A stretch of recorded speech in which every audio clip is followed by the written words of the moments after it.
आइए आज English as a second language के मोस्ट इम्पॉर्टेंट क्वेश्चन को हम लोग देखते हैं। ये क्वेश्चन बीए फर्स्ट ईयर के सिलेबस में आपके हैं, राम मनोहर लोहियावाद यूनिवर्सिटी के। और इसके अलावा ये और भी जैसे BTC, BEd, TET, super TET, CTET कहीं भी आ सकता है, जिसमें मतलब शिक्षण पूछा जा रहा है, टीचिंग मेथड पूछा जा रहा है, teaching as a second language पूछा जा रहा है, सब में आ सकता है। क्लियर? ये इंपॉर्टेंट वीडियो है, इसलिए आप उसको शुरू से लास्ट तक देखिए। सारे क्वेश्चन जो है इसके पहले भी हम वीडियो बना चुके हैं, उसमें 2 पार्ट में बताए थे। आज जो है सभी क्वेश्चनों का कलेक्शन एक साथ आपको बताने जा रहे हैं। तो चलिए देखते हैं। पहला क्वेश्चन है, हु सेड दिस, किसने यह कहा? The teacher should first forget that, अध्यापक को पहले यह भूल जाना चाहिए कि ही आर सी मानी वह ए टीचर एक अध्यापक है, इंस्टेड इसके स्थान पर he or she must possess the skills of a facilitation of learning, इसके स्थान पर ही मस्ट पजेस उसके पास होना चाहिए द स्किल्स माने कौशल, ऑफ ए फैसिलिटेशन माने होता है सरलीकरण, ऑफ लर्निंग माने सीखने का। क्लियर? और इसके स्थान पर उसके पास जो है सीखने की सरलीकरण के कौशल होना चाहिए। जेन्युइननेस, और क्या होना चाहिए? जेन्युइननेस माने जेन्युइन में असलीपन होना चाहिए, मतलब एकदम असली रूप में, कैसे वास्तविक रूप में सीखना चाहिए, ये होना चाहिए। प्रेजिंग माने प्रशंसा होना चाहिए। एंड एम्पैथी मतलब होता है फेलो फीलिंग, मतलब हमदर्दी की भावना। क्लियर? एकदम समान भावना होना चाहिए। क्लियर? जैसे सिंपैथी होता है, सिंपैथी माने सहानुभूत, उसी से रिलेटेड एम्पैथी है। एम्पैथिक मतलब ऐसी, मतलब कि समानुभूत अनुभूति की भावना या हमदर्दी, जिसमें हम दूसरों के दर्द को भी समझ रहे हैं। जैसे हमको भी दर्द हुआ, वही परेशानी उसको भी है, तो उसको हम समझ रहे हैं। इस तरह से उसकी भावना को बता रहे हैं कि हाँ आपको तकलीफ है, मुझे भी हुई थी, मैं इस बात को समझ रहा हूँ। क्लियर? एम्पैथी होनी चाहिए। चलिए इसको कौन कहा है ये आपको बताना है। तो सीधी सी बात, ये कोटेशन परीक्षा में आ जाएगा, आपको कह देगा कौन कहा, तो आपको पहला ऑप्शन सही मारना है, रोजर बेकन इसको कहे हैं। चलिए दूसरा क्वेश्चन देखते हैं। एज द इंग्लिश लैंग्वेज, एक अंग्रेजी भाषा के रूप में, जैसा कि अंग्रेजी भाषा जो है is getting consolidated. Clear? As a मतलब इसे समझा जाता है, किस रूप में समझा जाता है? ऑप्शन के हिसाब से रूरल लैंग्वेज, देहाती भाषा तो समझी नहीं जाती है, ग्लोबल लैंग्वेज समझा जाता है, ग्लोबल या इंटरनेशनल ये सब समझा जाता है। क्लियर? तो ग्लोबल लैंग्वेज इसमें ऑप्शन होगा। आगे देखते हैं। आगे जो है आपको जो है दिया गया है, to make the learning of English effective, English को जो है, इंग्लिश सीखना जो है प्रभावशाली बनाने के लिए, इफेक्टिव माने होता है प्रभावशाली बनाने के लिए, एंड सक्सेसफुल और सफल बनाने के लिए, ए टीचर शुड कंसिडर, अध्यापक को समझना चाहिए, the following AIIMS and objective, निम्नलिखित एम्स एंड ऑब्जेक्टिव माने होता है उद्देश्य। क्लियर? दोनों का मतलब उद्देश्य, निम्नलिखित उद्देश्य को समझना चाहिए। कहने का मतलब ये कि अध्यापक को जैसे अंग्रेजी सीखना जो है, ये लर्निंग जो है, अधिगम जो है, उसको प्रभावशाली और सफल बनाने के लिए किस प्रकार के निम्नलिखित उद्देश्यों में से कौन से उद्देश्य अपनाने चाहिए? ठीक, तो पहला आपका ऑप्शन दिया, यूज इंग्लिश फॉर कम्युनिकेशन, आदान प्रदान करने के लिए अंग्रेजी बोले, अंग्रेजी का प्रयोग करें बोलचाल में। Read English and understand the context, अंग्रेजी पढ़ें और कॉन्टेक्स्ट माने प्रसंग को अंडरस्टैंड माने समझें। राइट इंग्लिश फॉर कम्युनिकेशन, आदान प्रदान करने के लिए अंग्रेजी लिखें। तो लास्ट ऑप्शन है ऑल ऑफ दीज, तो जिसमें यही आपका सही है, सभी चीज़ें अपनाने चाहिए। चलिए अगला है, चौथा है question, the language skills contributed to proficiency as follows, language skills माने होता है भाषा की कौशल जो है, कंट्रीब्यूटेड वह योगदान देता है, टू प्रोफिशिएंसी माने कुशलता को, एज फॉलोज माने निम्नलिखित रूप में, भाषा की कुशलता जो है, भाषा कौशल जो है निम्नलिखित रूप में जो है कुशलता को योगदान देता है। कौन कौन सी कुशलता को भाषा कौशल योगदान देता है? Reading, writing, listening and speaking, all of these. सब ऑप्शन जो है डी वाला सही है। इंपॉर्टेंट ऑप्शन है, कई बार ये तो यूपी टेट में भी आया है, बीटीसी में आया है, बीएड में भी आया है, कई बार आ गया, इंपॉर्टेंट है बहुत ज़्यादा। तो 4 कौशल होते हैं जिसको आप शॉर्ट में ESRW कहते हैं, listening, speaking, reading, writing. Clear? ESRW आप शॉर्ट फॉर्म याद कर लो, ये सभी का पहला अक्षर है, उसका फुल फॉर्म बना दी। ये 4 कौशल जो है भाषा कौशल इनको कहा गया है। क्लियर? सुनने से आता है भाषा, बोलने से आता है, पढ़ने से आता है, लिखने से आता है। क्लियर? ये 4 कौशल होना चाहिए आपके अंदर। टीचिंग ऑफ इंग्लिश, 5वां क्वेश्चन है, अंग्रेजी का टीचिंग माने अधिगम या सीखना। इन इंडियन, भारतीय, इंडियन नहीं रहना चाहिए, इंडियन रहना चाहता है, या भारतीयों में कहा तो कोई दिक्कत नहीं। भारतीयों में जो है अंग्रेजी का जो सीखना जो है या भारत में अंग्रेजी का सीखना, has always been a difficult circumstances, हमेशा कठिन परिस्थितियाँ रही हैं। दिस इज सो, ऐसा इसलिए है बिकॉज, क्योंकि भारत में अंग्रेजी सीखना क्यों हमेशा कठिन परिस्थिति रही है। तो इसमें आपको ऑप्शन नंबर 1 सही रहेगा। Bleak economic condition. ब्लीक माने होता है कमजोर, इकोनॉमिक माने आर्थिक, कंडीशन माने दशा। अब मतलब आर्थिक स्थिति अगर कमज़ोर है तो कहाँ सीख पाएगा आगे। इंग्लिश की मीडियम की पढ़ाई वैसे भी महंगी है, तो जिसके पास आर्थिक स्थिति नहीं रहेगी तो बच्चे अपने इंग्लिश मीडियम में वो पढ़ा नहीं पाएंगे। क्लियर। अब चलिए देखते हैं आगे। As students of not find any immediate need for English because their interest naturally। कह रहा है कि एज स्टूडेंट्स, एक विद्यार्थी के रूप में ऑफ नॉट फाइंड नहीं पाया गया जाता है एनी इमीडिएट नीड, कोई इमीडिएट माने तुरंत नीड माने आवश्यकता फॉर इंग्लिश, अंग्रेजी के लिए। तो मतलब कह रहा है कि जैसा कि विद्यार्थी जो है अंग्रेजी के लिए तुरंत किसी आवश्यकता को नहीं पाते हैं, बिकॉज क्योंकि देयर इंटरेस्ट नेचुरली, क्योंकि उनकी रुचि जो होती है वो नेचुरली माने स्वाभाविक रूप से होती है। किस में होती है? क्यों उनमें स्वाभाविक रूप से रुचि की क्या होती है? लैक्स, कमी होती है। क्लियर। जब तक अंग्रेजी सीखने के अंदर आपके अंदर रुचि नहीं रहेगी तब आप नहीं सीख पाओगे। क्लियर। रुचि की कमी नहीं रहना चाहिए, आपके अंदर इंटरेस्ट होना चाहिए कि हमको अंग्रेजी सीखना है। क्लियर। लैक्स आपका पहला ऑप्शन सही है। अगला, good teacher of English are found in small number in. अंग्रेजी के अच्छे टीचर जो है स्मॉल नंबर माने कम संख्या में कहाँ पाए जाते हैं? इंडिया में पाए जाएंगे, सीधी सी बात है, इंडिया हिंदी भाषी राष्ट्र है। क्लियर। अब जापान और अमेरिका में तो पाए ही जाएंगे। क्लियर। ऑस्ट्रेलिया, अमेरिका, तो पहला ऑप्शन सही है इंडिया। अगला है द एजुकेशनिस्ट माने शिक्षा विशारद जो होते हैं। क्लियर। एंड पॉलिटिशियंस और राजनीतिक लोग होते हैं, are in the role and status of English in India. उनकी भूमिका होती है, स्टेटस माने उनका स्तर होता है ऑफ इंग्लिश, इंग्लिश के प्रति इन इंडिया, भारत में। उनका भारत में इंग्लिश के प्रति स्तर कैसा होता है? तो डिफर होगा, मतलब भिन्न होता है। मतलब शिक्षा विशारद लोग जैसा सोचेंगे पॉलिटिशियंस लोग वैसा नहीं सोचेंगे, डिफर होगा, भिन्न होगा, अलग होगा। अगला क्वेश्चन है हु सेड इट, यह कौन कहा English is our major window on the modern world. English आधुनिक संसार में हमारी मेजर माने बड़ी या प्रमुख खिड़की है, बहुत बड़ी खिड़की है। मोस्ट इंपॉर्टेंट क्वेश्चन है, कई बार आया है। तो इसको कौन कहा था, चलिए देख लेते हैं ऑप्शन। इसमें आपका आंसर हो जाएगा पंडित जवाहरलाल नेहरू। क्वेश्चन था English is our major window on the modern world. आधुनिक संसार में अंग्रेजी जो है प्रमुख खिड़की है, ये पंडित जवाहरलाल नेहरू ने कहा है। चलिए आगे देखते हैं। English is as a, English है एज ए के रूप में, कैसी लैंग्वेज के रूप में है? ग्लोबल लैंग्वेज के रूप में है। ठीक है, क्योंकि इंटरनेशनल दिया नहीं, ग्लोबल माने वैश्विक भाषा के रूप में। English is one of the primary language that is because, English जो है प्राइमरी माने प्राथमिक भाषा में से एक है, दैट इज बिकॉज, इसका कारण यह है कि, क्यों बता दो कि क्योंकि जो है इट इज टाट almost everywhere in the world. दूसरा ऑप्शन सही है, क्योंकि मतलब अंग्रेजी का प्राथमिक भाषा में से एक है, क्योंकि यह लगभग संसार में प्रत्येक जगह पढ़ाया जाता है। अगला, link language of India is, Bharat की लिंक लैंग्वेज क्या है? सीधी सी बात है, भारत की लिंक लैंग्वेज हिंदी है। क्लियर। हिंदी से ही मतलब तमाम प्रकार की भाषा भारत में भाषाएं हैं, लेकिन हिंदी एक कॉमन भाषा है भारत भर में, चाहे जहाँ बोलोगे तो सब लोग आपकी बात को समझ लेंगे। English is the principal language in both, अंग्रेजी जो है प्रिंसिपल माने मुख्य या प्रधान जिसको कहते हैं, प्रधान भाषा है, मुख्य भाषा है दोनों जगहों पे। कहाँ मुख्य भाषा है? सीधी सी बात है, यूएस और यूनाइटेड किंगडम दोनों जगह जब है, तो इसलिए ऑप्शन नंबर सी हो जाएगा, ए एंड बी। क्लियर। चलिए आगे। 3 language formula came into existence in, 3 भाषा का फार्मूला माने सूत्र जो है, पॉलिसी माने नीति। क्लियर। 3 लैंग्वेज का फार्मूला, 3 लैंग्वेज फार्मूला जो है, 3 लैंग्वेज का जो सूत्र है वो एग्जिस्टेंस माने होता है अस्तित्व, केम इनटू एग्जिस्टेंस माने अस्तित्व में आया। तो अस्तित्व में कब आया था 3 भाषा का फार्मूला? तो इसमें आपको सही ऑप्शन बता देना है 1956। क्लियर। चलिए आगे। तो वैसे द नेशनल एजुकेशनल पॉलिसी 1968 में लगी, पारित हुई थी। क्लियर। तो यहाँ ऑप्शन के हिसाब से 56।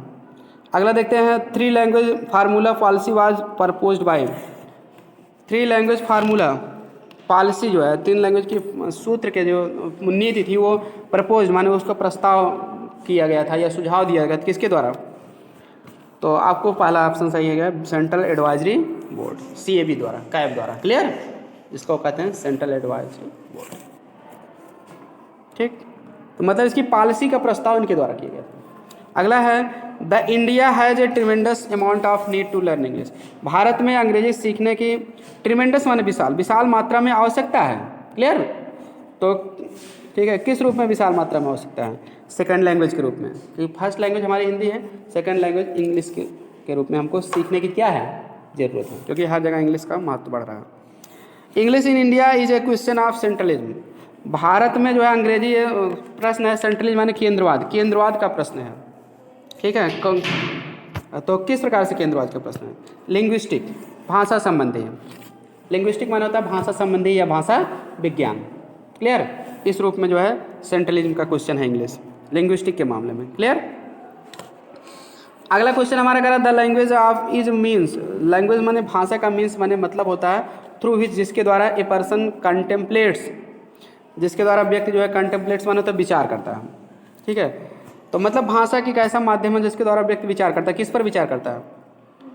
पास्ट पर विचार करता है। सेकंड ऑप्शन सही, क्योंकि वो सोचता है कि हम पहले क्या थे, आज क्या हैं। क्लियर? भाषा के माध्यम से वो अपना। अगला देखते हैं पास्ट, इसमें ऑप्शन सही है। In the process of teaching learning, सीखने के, टीचिंग लर्निंग मतलब सीखना, सीखने का जो है अधिगम की प्रक्रिया में the teacher should try to understand, अध्यापक को समझना चाहिए। किसको समझना चाहिए? जो सिखाने की, टीचिंग माने पढ़ा रहे हैं, तो लर्निंग पढ़ाने में जो है, सिखाने के जो है प्रक्रिया में अध्यापक को सीधी सी बात है स्टूडेंट्स पर को समझने का प्रयास करना चाहिए। क्लियर? माता पिता को थोड़ी ना समझोगे, आप पढ़ा रहे बच्चे तो बच्चे को समझोगे किस तरह के स्टूडेंट्स हैं, उनको किस हिसाब से हमको पढ़ाना है, और पेरेंट्स और मदर से नहीं। मतलब पहला ऑप्शन सही। अगला performance is actual use of, प्रदर्शन जो होता है वो वास्तविक प्रयोग होता है। किसका प्रयोग होता है? लैंग्वेज का, भाषा का प्रयोग होता है। क्लियर? भाई भाषा के माध्यम से आदमी प्रदर्शन करता है, अपनी बात को कहता है। अगला क्वेश्चन हमारा है ए लैंग्वेज ऑफ इंस्ट्रक्शन, निर्देश की जो भाषा होती है, एंड प्रैक्टिकल और व्यवहारिक भाषा होती है। इन स्कूलों में एंड कॉलेज में, स्कूल और कॉलेज में जो इंस्ट्रक्शन में निर्देश, प्रैक्टिकल माने व्यवहारिक, निर्देश और व्यवहार की भाषा जो होती है उसे इज कॉल्ड कहा जाता है। क्या कहा जाता है? क्लियर? तो इसको आपको बताना पड़ेगा। तो कॉमन लैंग्वेज कहा जाता है। चलिए ऑप्शन में देख लेते हैं। तो इसमें जो है आपका कॉमन लैंग्वेज जो है ऑप्शन में सही है 21 नंबर के क्वेश्चन में। 22वां क्वेश्चन देखते हैं।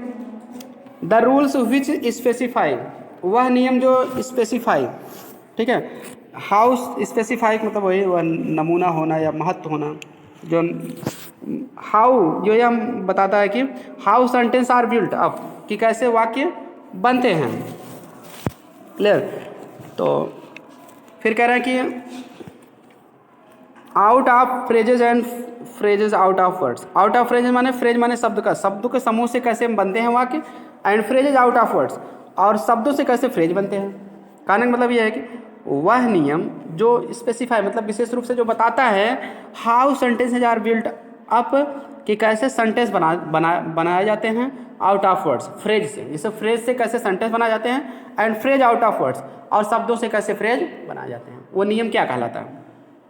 जिससे मतलब फ्रेज बनते हैं शब्द के माध्यम से और फ्रेजों से वाक्य बनते हैं, उसको नियम को क्या कहते हैं? तो आपको बताना पड़ेगा। पहला वाला आपका ऑप्शन सही है, a set of syntactic rules. A set माने सेट भी समूह, एक समूह होता है। सिंटैक्टिक माने होता है वाक्य रचना संबंधी, सिंटैक्स से बना सिंटैक्टिक, वाक्य रचना संबंधी, सिंटैक्स में वाक्य रचना। तो मतलब कि रूल्स माने नियम, वाक्य रचना संबंधी नियमों का एक समूह उसको कहते हैं।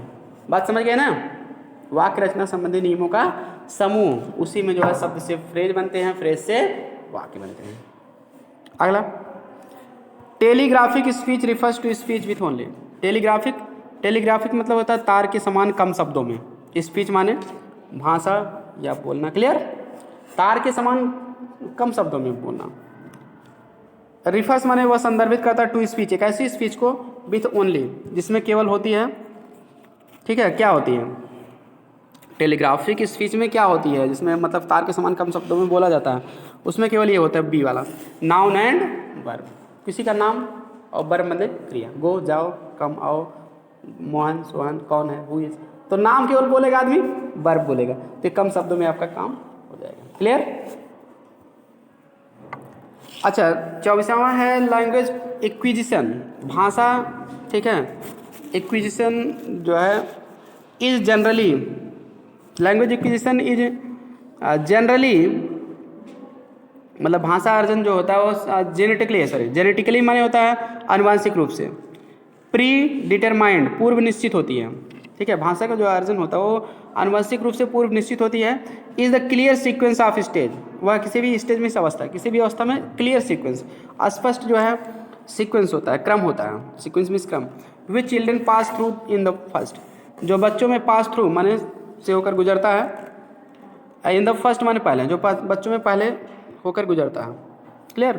तो वो जो है क्या है, एक्विजिशन है, एक्विजिशन है, ठीक है, एक्यूजीवाई पीछे आया था ना, तो टाइपिंग मिस्टेक है।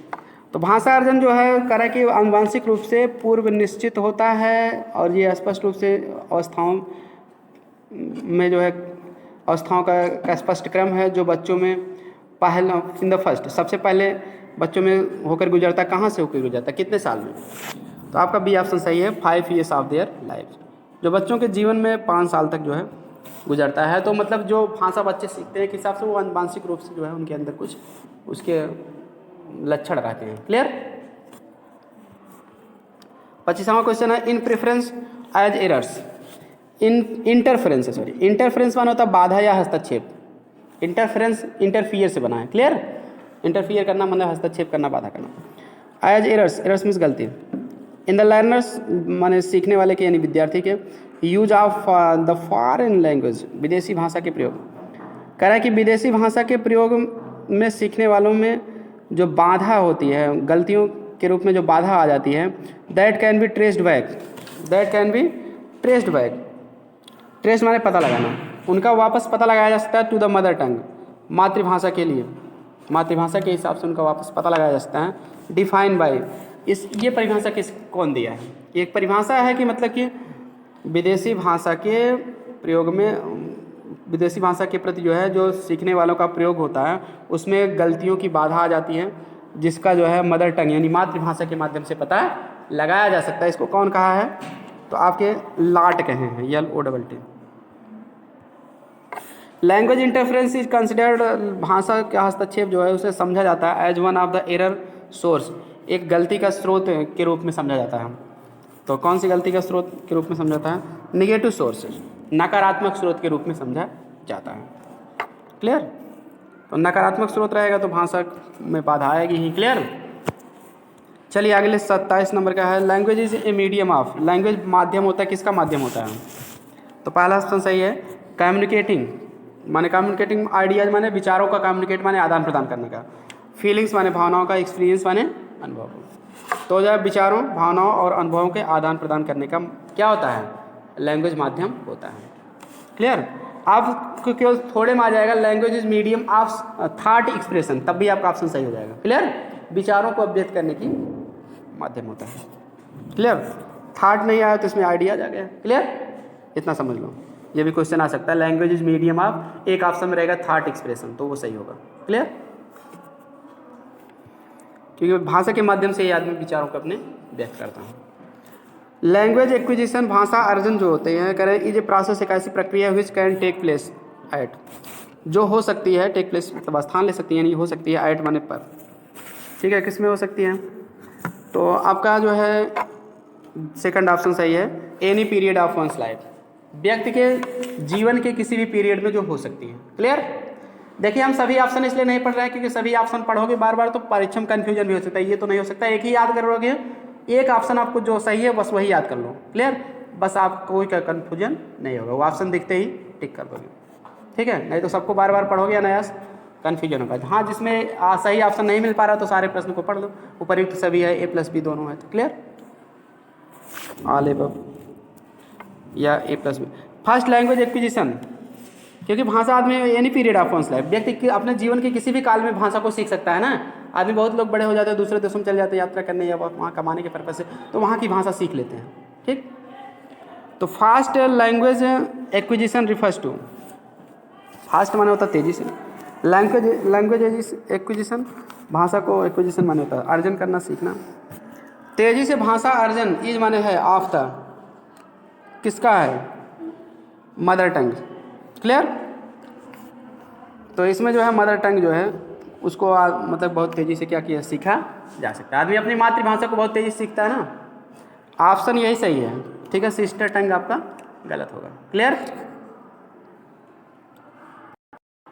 तो चलिए इसमें 2 क्वेश्चन हम ड्रॉप कर दिए थे, सॉरी फॉर दैट। चलिए फिर से देख लेते हैं।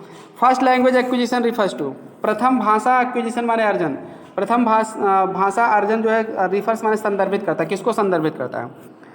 तो इसमें ऑप्शन बी सही होगा, अनकॉन्शियस लर्निंग। अनकॉन्शियस माने असचेत, यानी कॉन्शियस में सचेत अवस्था में, जागरूक अवस्था में होना।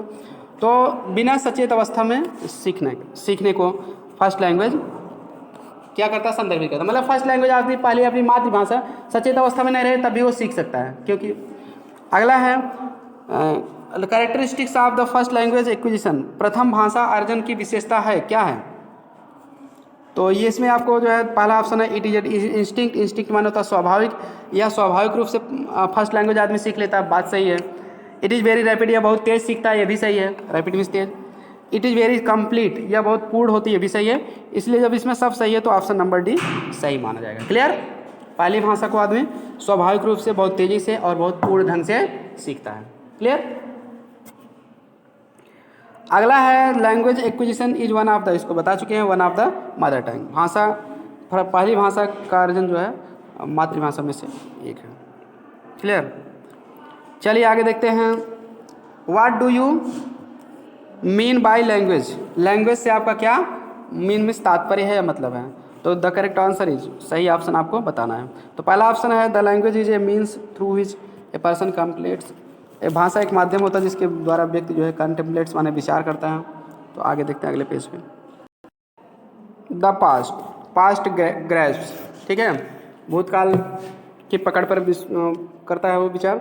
The present and approaches the future, वर्तमान पर अप्रोचेज द फ्यूचर, और भविष्य के पास तक आता है।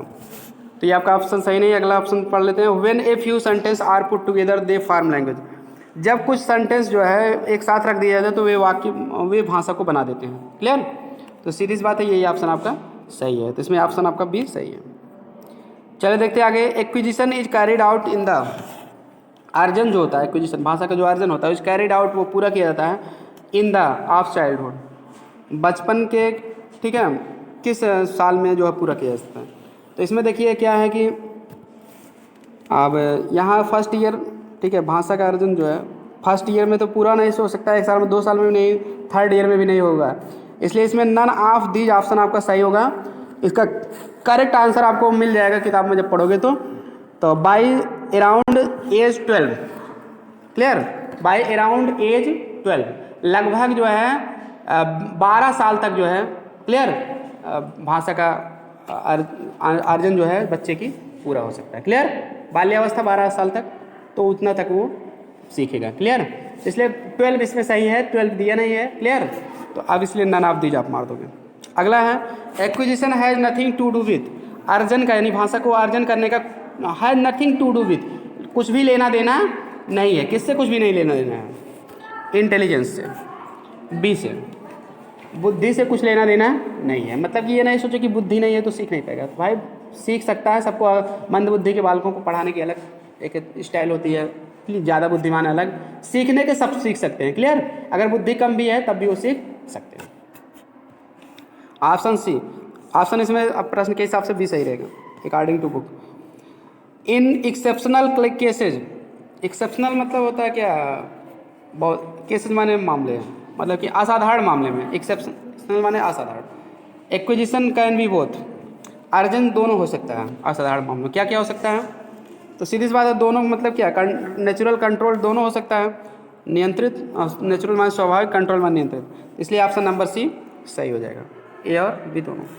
Controlled acquisition in further characterized by, controlled acquisition नियंत्रित अर्जन जो है इन फर्दर आगे, कैरेक्टराइज्ड आगे वाले सालों में, कैरेक्टराइज में चित्रित होता है, ठीक है, या कैरेक्टराइज्ड चरित्र चित्रण करना, या विशेषता उसकी होती है बाय एन, किसके द्वारा वो चित्रित होता है आगे।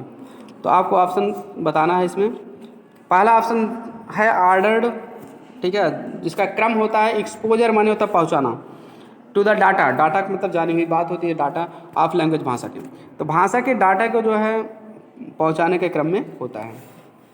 तो सीधी सी बात है, यही ऑप्शन आपका सही है। कंट्रोल एक्विजिशन में जो है आगे करेक्टराइज होता है ये control acquisition ordered exposure to the data of the language के द्वारा क्लियर करेक्टराइज होता है। अगला क्वेश्चन है, it is the abstract quality to speak a language. भाषा को बोलना जो है एक अमूर्त गुण है, ठीक है। किसका अमूर्त गुण है? कॉम्पिटेंस। कॉम्पिटेंस में होता है क्षमता, क्षमता का अमूर्त गुण है। क्लियर भाई, क्षमता रहेगी तभी तो आदमी बोल सकेगा ज़्यादा समय तक। क्लियर, शब्द रहेंगे उसके पास। अगला है, language is obviously passed on from parents to their. भाषा ऑब्वियसली स्पष्ट रूप से पास्ड माने गुजरता है माता पिता से, किस में गुजरता है? उनके बच्चों में, चिल्ड्रन में। पहला ऑप्शन सही। One does not forget once. व्यक्ति अपनी क्या नहीं भूलता है? बताओ, नेटिव लैंग्वेज नहीं भूलेगा। नेटिव लैंग्वेज को ही मदर टंग भी कहेंगे। क्लियर, व्यक्ति अपनी मातृभाषा को नहीं भूलता। सब भूल जाओगे लेकिन हिंदी नहीं भूल जाओगे अगर हिंदुस्तान में, इंडिया में पैदा हुए हो। क्लियर, चलिए आगे। नेचुरल लैंग्वेज एक्विजिशन स्वाभाविक रूप से भाषा अर्जन सोच माने दिखाता है। द ग्रेजुअल अप्रोक्सीमेशन, ग्रेजुअल माने क्रमिक या धीरे धीरे, अप्रोक्सीमेशन माने निकटता ऑफ चाइल्ड्स ग्रामर, बच्चे का ग्रामर, टू द, ठीक है, to the behaviour practice adult. तो इसमें एडल्ट आपका सही हो जाएगा। कहना कि स्वाभाविक रूप से जो भाषा अर्जन होती है वो दिखाती है कि बच्चा जो है व्याकरण यानी व्याकरण के प्रति जो है क्रमिक निकटता वयस्कों तक जो है, ठीक है, वयस्कों से ही सीखता है। क्लियर, वयस्क लोग, बड़े लोग जो है शुद्ध वाक्य बोलेंगे तो अडल्ट लोग, तो बच्चा भी सही बोलेगा। क्लियर, इसलिए अडल्ट इसमें सही है।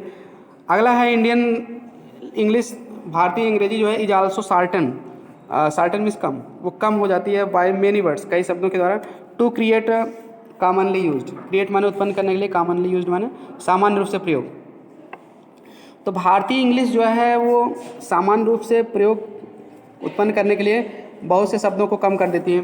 तो उसको क्या हम कहते हैं? टर्म। टर्म माने होता है शब्द। टर्म एक ऐसा शब्द होता है जैसे जिसको हम डिफाइन कर सकते हैं। क्लियर, अगर हम टर्म का यूज़ कर देंगे तो काफ़ी शब्द कम हो जाएंगे। क्लियर, टर्म मतलब एक नाम दे दिया जाएगा, हाँ ये चीज़ ये है, जैसे सानेट है, एलजी है, लिरिक है, ये सब क्या है? टर्म है। जैसे 14 लाइन कविता को, a poem which contains 14 lines is called sonnet, उतना ना कह के हम सोनेट कह दिए। सोनेट से सब जान लेंगे, हाँ 14 लाइन। एलजी सब जानेंगे, सारोफुल सॉन्ग, दुख पूर्ण। क्लियर, कॉमेडी, हैप्पी एंडिंग वाली नाटक। तो टर्म इसमें सही ऑप्शन है। टर्म माने होता है शब्द, एक ऐसा शब्द जिसको हम परिभाषित कर सकें। द इंडियन इंग्लिश लेक्सिकन, तो भारतीय अंग्रेजी की लेक्सिकन मतलब होता है lexic has many distinct terms. Lexicon माने डिक्शनरी। भारतीय इंग्लिश की डिक्शनरी में जो है हैज़ मेनी डिस्टिंक्ट टर्म्स, कई डिस्टिंक्ट माने विशेष, विशेष शब्द होते हैं। Which are commonly used by its, जो प्रायः यूज किया जाता है इट्स, इसके, किसके द्वारा यूज किया जाता है? स्पीकर्स। क्लियर, बोल चाल बोलने वाले के, स्पीकर्स में जो वक्ता। तो भारतीय इंग्लिश डिक्शनरी में जो है बोलने वालों के द्वारा जो सामान्य जो प्रयोग किया जाता है उसके काफ़ी अस्पष्ट शब्द रहते हैं। क्लियर, डिस्टिंक्ट माने विशेष या स्पष्ट या विशिष्ट।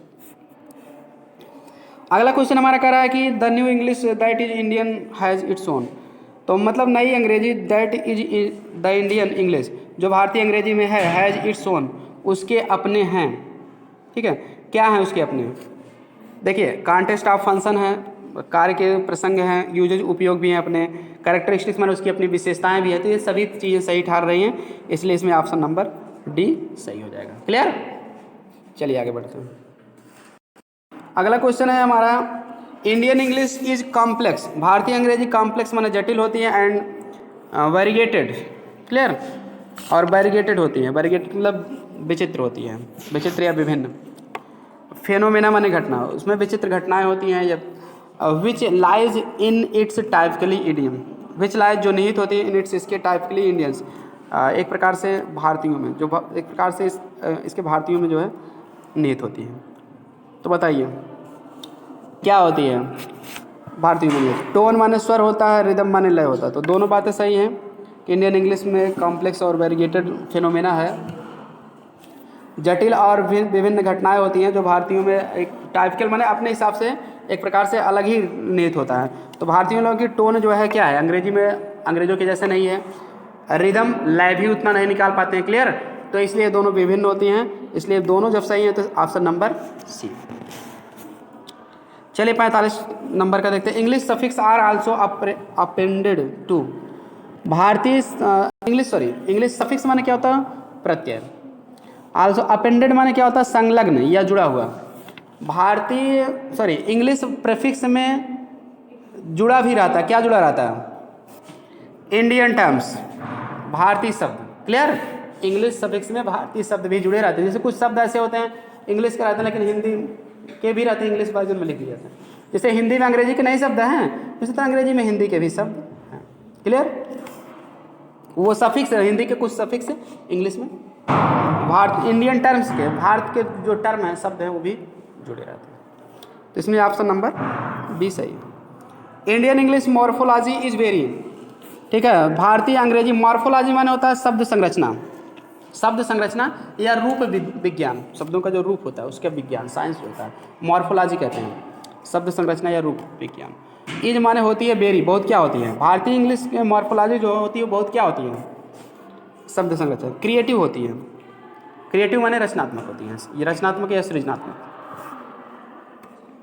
इंडियन इंग्लिश यूजेज, भारतीय अंग्रेजी में यूजेज माने उपयोग किया जाता है, क्या उपयोग किया जाता है, कंपाउंड फॉर्मेशन, ठीक है। कंपाउंड मतलब संयुक्त, भारतीय अंग्रेजी में ज़्यादा संयुक्त, फॉर्मेशन माने निर्माण। क्लियर, संयुक्त ढंग से वाक्यों का निर्माण होता है, शब्दों का निर्माण होता है। क्लियर, चलिए आगे। अब English began to flow into the subcontinent of India in the year. English began to flow, flow माने प्रवाहित होना शुरू की, इनटू माने में, सब कॉन्टिनेंट माने क्या होता है, उप महाद्वीप, सब माने उप होता है, कॉन्टिनेंट माने महाद्वीप, उप महाद्वीप में जो है प्रवाहित होना शुरू हुई ऑफ इंडिया, भारत के, इन the year.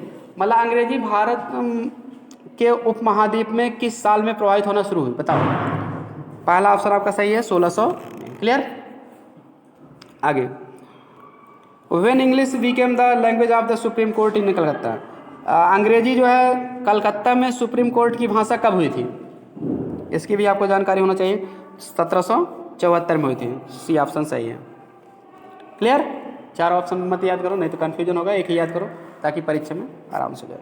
The process of producing skill knowing, the process माने प्रक्रिया, ऑफ प्रोड्यूसिंग माने उत्पन्न करना, skill knowing English knowing, sorry English knowing माने अंग्रेजी जानने वाले। बाइलिंगुअल्स माने क्या होता है, बाइलिंगुअल्स माने होता है द्विभाषीय, जो दो भाषाओं को जानने बोले, बाइलिंगुअल। बाई माने दो होता है, लिंगुअल मीन्स लिंगुआ, लैंग्वेज, भाषा। तो कह रहा है कि इंग्लिश जानने वाले द्विभाषियों को उत्पन्न करने की प्रक्रिया इन इंडिया, भारत में बिगैन शुरू हुई थी with the minute of, minute में क्षण भी होता है, मिनट भी होता है, क्षण भी होता है, के क्षणों में शुरू हुई थी, कब किस क्षण में शुरू हुई थी। तो आपका सन बताना है, वो माइन्यूट वो क्षण कौन सा था, किस साल का था, 1835। बी ऑप्शन आपका सही है। अगला है English became the official and academic language of India by the early century. Angrezi हुई थी ऑफिशियल माने सरकारी, एकेडमिक माने शैक्षिक, विद्यालय से संबंधित, एकेडमी से संबंधित। क्लियर, विश्वविद्यालयों की, लैंग्वेज माने भाषा, इंडिया भारत की, अर्ली सेंचुरी मतलब किस शताब्दी के प्रारंभिक शताब्दी में, अर्ली माने प्रारंभिक माने शुरुआत में, किस शताब्दी के प्रारंभिक शताब्दी में ही भारत में, ठीक है, अंग्रेजी जो है सरकारी और एकेडमिक लैंग्वेज हो गई थी। क्लियर, तो उसको आपको बता देना है 20वीं शताब्दी, ठीक, 20th, ऑप्शन नंबर सी। 52 नंबर का क्वेश्चन है, Indian English is used mainly by, Indian English को मुख्य रूप से प्रयोग किया जाता है, किसके द्वारा प्रयोग किया जाता है, इंडियन इंग्लिश है तो इंडियन वाले के द्वारा ज़्यादा प्रयोग किया जाएगा, इसलिए पहला ऑप्शन ही सही है। क्लियर, भारतीय अंग्रेजी उसका नाम है तो यानी भारतीयों के द्वारा प्रयोग किया जाती है, इसलिए उसका नाम है भारतीय अंग्रेजी। क्लियर, अगला क्वेश्चन कह रहा है कि Indian English is variety of the English language, अंग्रेजी भाषा, भारतीय अंग्रेजी जो है इंग्लिश लैंग्वेज की वैरायटी माने विभिन्नता है। तो क्या कैसी विभिन्नता है इंडियन इंग्लिश में, इंग्लिश लैंग्वेज की विभिन्नता किस प्रकार की है। तो आपको पहला ऑप्शन बता देना है डिस्टिंक्ट वैरायटी है। क्लियर, डिस्टिंक्ट माने होता है अस्पष्ट या विशेष, तो भारतीय भाई इंग्लिश में कुछ विशेष विभिन्नता है ना, अपने हिसाब से लोग बोलते हैं। क्लियर, तो पहला ऑप्शन ही सही है आपका। अगला है Indian English uses the formation of, Indian English किसका फॉर्मेशन माने बनावट या निर्माण का प्रयोग करता है, तो सीधी सी बात है ऑप्शन नंबर बी, अभी आया था ना। क्लियर, कंपाउंड पीछे भी आया था, कंपाउंड, ये लोग शब्दों का प्रयोग करते हैं। इंडियन इंग्लिश है यूजेज कंपाउंड फॉर्मेशन आया नहीं था, तो वही चीज़ इसमें, फॉर्मेशन नहीं है तो क्या कंपाउंड। क्लियर, तो फॉर्मेशन यहाँ पहले ही दे दिया, यूजेज द फॉर्मेशन ना, यूजेज द फार्मेशन, किसका फार्मेशन यूज करते हैं? कंपाउंड का, वहाँ की यूज करते हैं, तब कंपाउंड फार्मेशन आया था। वही प्रश्न दो तरह से इस तरह से पूछा जा सकता है। Clear, don't be confuse. आगे है इंडियन इंग्लिश इज प्राइमरली है, अंग्रेजी प्राइमरली माने प्राथमिक रूप से है क्या है? सेकंड लैंग्वेज है, हमारी दूसरी भाषा है, ऑप्शन बी। अगला क्वेश्चन कह रहा है फॉलोइंग स्टेटमेंट, निम्नलिखित कथन दैट इज सेड बाय, जो कहे गए हैं के द्वारा, किसके द्वारा कहे गए? तो एक क्लास, ठीक है, निम्नलिखित कथन कहे गए हैं दैट इज सेड, जिसमें यह कहा जाता है ए क्लास, एक कक्षा, हु में भी इंटरप्रेट्स, इंटरप्रेट्स माने व्याख्या करना, जो व्याख्या करता है, बिटवीन अस, क्लास में कक्षा या वर्ग भी होता है, एक ऐसा वर्ग जो हमारे बीच की, एंड द मिलियंस, और मिलियंस माने लाखों, कम से कम 10 लाख लोगों, उसको मिलियन कहते हैं, 1 मिलियन में 10 लाख। क्लियर, लाखों या करोड़ों दोनों कह सकते हैं। एक ऐसा वर्ग जो हमारे और लाखों के बीच की व्याख्या करता है, होम वी गवर्न, जिस पे हम गवर्न में शासन करते हैं। ये आगे करें क्लासेज ऑफ पर्सन्स, व्यक्तियों के वर्ग को, Indians in blood and colour, भारतीय लोग इन ब्लड एंड कलर, रक्त और रंग में, बट इंग्लिश इन टेस्ट, लेकिन अंग्रेजी टेस्ट माने रुचि में है, स्वाद भी होता है टेस्ट में, इन ओपिनियन राय में है, इन मोरल्स माने मोरल्स में नैतिकता में है, एंड इन इंटेलेक्ट और बुद्धि में भी है। तो आपको ये कथन कौन कहा है ये आपको बताना है। क्लियर, तो इसमें आपको नाम याद कर लेना है टीबी मैकाले का, केवल मैकाले याद कर लोगे तभी। इनका पूरा नाम है थेम्स बबिंगटन। क्लियर, इनका पूरा नाम अगर आप याद करना चाहो तो THAMES थेम्स, या ये साइलेंट है, टेम्स हो जाएगा, ठीक है। तो नहीं सॉरी, थॉमस है, थेम्स तो नदी का नाम है, THOMAS, Thomas Babington, BABINGTON, Thomas Babington Macaulay. Clear, इसको आप साथ में टीबी मैकाले। क्लियर, इन्होंने ये बात कही है कि मतलब अंग्रेजी जो है टेस्ट में है, राज में है, नैतिकता में है, बुद्धिमत्ता में है, भारतीयों के खून में है। Clear, Indians in blood and colour, भारतीयों के रक्त में है, रंग में भी है। क्लियर, चलिए आगे। इंडियन इंग्लिश इज यूज्ड, भारतीय इंग्लिश का प्रयोग किया था मेनली बाय इंडियंस, मुख्य रूप से भारतीयों के द्वारा।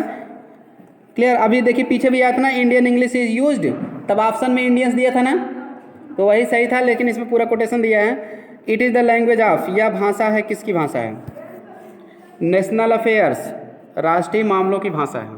क्लियर, तो भारत में जो अंग्रेजी है तो राष्ट्रीय मामलों में ऑफिशियल लैंग्वेज है। क्लियर, तो इस तरह से राष्ट्रीय मामलों में इसका प्रयोग किया जाता है इंडियन इंग्लिश। चलिए आगे, Indian English is characterised bye teaching नहीं होना चाहिए था, यहाँ टीचिंग होना चाहिए। क्लियर, भारतीय अंग्रेजी जो है इसको करेक्टराइज माने वो चिन्हित की जाती है बाय टीचिंग, पढ़ाने के द्वारा। Clear, TEACHING। चलिए, टीचिंग या ट्रीटिंग यही होना चाहिए। तो इसमें बताओ ऑप्शन कौन सा सही है? क्लियर, तो अब यहाँ 58 नंबर का है, तो इसमें मास नाउन और काउंट नाउन दोनों सही है। जैसे कहते हैं भारतीय इंग्लिश में विशेष रूप से पढ़ाया जाता है, करेक्टराइज माने चित्रित किया जाता है, या उसकी विशेषता है, क्या पढ़ाकर विशेषता है, तो मास नाउन और काउंट नाउन दोनों पढ़ाया जाता है। मास नाउन का मतलब क्या होता है? द्रव्यवाचक संज्ञा जिसको हम गिन नहीं सकते हैं। काउंट नाउन्स मतलब जिसको हम काउंट कर सकते हैं, काउंटेबल नाउन्स। क्लियर, तो यही दोनों नाउन मिला के, ठीक है, 5 प्रकार के नाउन को इस तरह से 2 भागों में भी बांटा गया है। तो ये दोनों भी पढ़ाया जाता है, इसलिए आपको both A and B option के हिसाब से सी आपका सही है। 59 नंबर का, the Indian English speaker is carrier of, भारतीय अंग्रेजी बोलने वाले का कैरियर माने होता है जीवन होता है, व्यावसायिक जीवन होता है। सॉरी, कैरियर में व्यावसायिक जीवन में CARER होता है। ये कैरियर माने होता है ढोने वाला या ले जाने वाला। तो भारतीय इंग्लिश स्पीकर जो है वो ले जाने वाला होता है। किसको ले जाने वाला होता है? किसकी तरफ? शब्द के हिसाब से यहाँ ले जाने वाला इसका अर्थ है सोशियो कल्चरल जीन्स को ले जाने वाला होता है। क्लियर, सोशियो कल्चरल जीन्स, इसका अर्थ होता है सोशियो माने क्या होता है? सामाजिक, कल्चरल माने सांस्कृतिक, तो सामाजिक सांस्कृतिक, जीन्स माने आनुवंशिक गुणों का, आनुवंशिक गुणों को का निर्धारित कारक। जीन्स माने आनुवंशिक गुणों को निर्धारित करने वाला कारक। तो कारकों जाएगा तो सामाजिक सांस्कृतिक कारकों। क्लियर, एक ऐसा कारक जो आनुवंशिक गुणों को निर्धारक कारक होता है। क्लियर, तो इसलिए मतलब सोशियो कल्चरल जीन्स, सामाजिक सांस्कृतिक आनुवांशिक गुणों को निर्धारित कारकों की तरफ ले जाता है। क्लियर?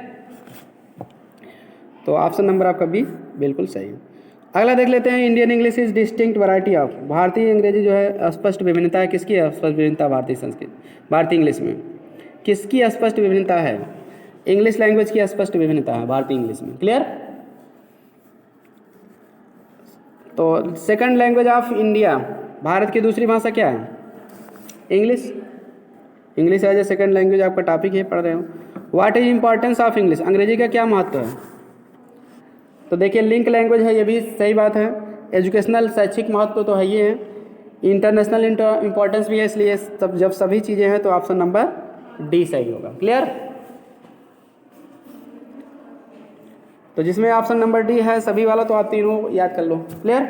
बस ऑल ऑफ दिस ना याद करो, तीनों उसको पढ़ के याद करो, क्योंकि तीनों याद रहेगा तब आप ऑल ऑफ दिस तभी मारो। Clear? English is first language of, English पहली भाषा है। फर्स्ट लैंग्वेज कहाँ की है? इंग्लैंड की भी मातृभाषा इंग्लिश है फर्स्ट लैंग्वेज, अमेरिका की भी है, ऑस्ट्रेलिया की भी है। इन तीनों जगहों की फर्स्ट लैंग्वेज क्या है? इंग्लिश है। तो इसीलिए आपका ऑप्शन नंबर डी सही हो जाएगा। बात समझ में आ गया? तो चलिए फिर आज की वीडियो में इतना ही। अब अगली वीडियो में आपको हम और कोई इंपॉर्टेंट टॉपिक लेकर, ठीक है, पढ़ाएंगे, उसकी वीडियो भी बनाएंगे। तो इसलिए चैनल से जुड़े, सब्सक्राइब करके रखें घंटी दबा के, ताकि समय से वीडियो की नोटिफिकेशन मिल जाए, क्योंकि एग्ज़ाम से पहले आपको कुछ ना कुछ चैनल पे हमेशा परीक्षा से रिलेटेड एग्ज़ाम टॉपिक आपको मिलता रहेगा। क्लियर? तो मिलते हैं नेक्स्ट वीडियो में। वीडियो को ज़्यादा से ज़्यादा शेयर करें ताकि सभी लोग पढ़ सकें और फ़ायदा उठा सकें, और वो भी फ्री ऑफ कॉस्ट। तो मिलते हैं नेक्स्ट वीडियो में। Thanks for watching this video.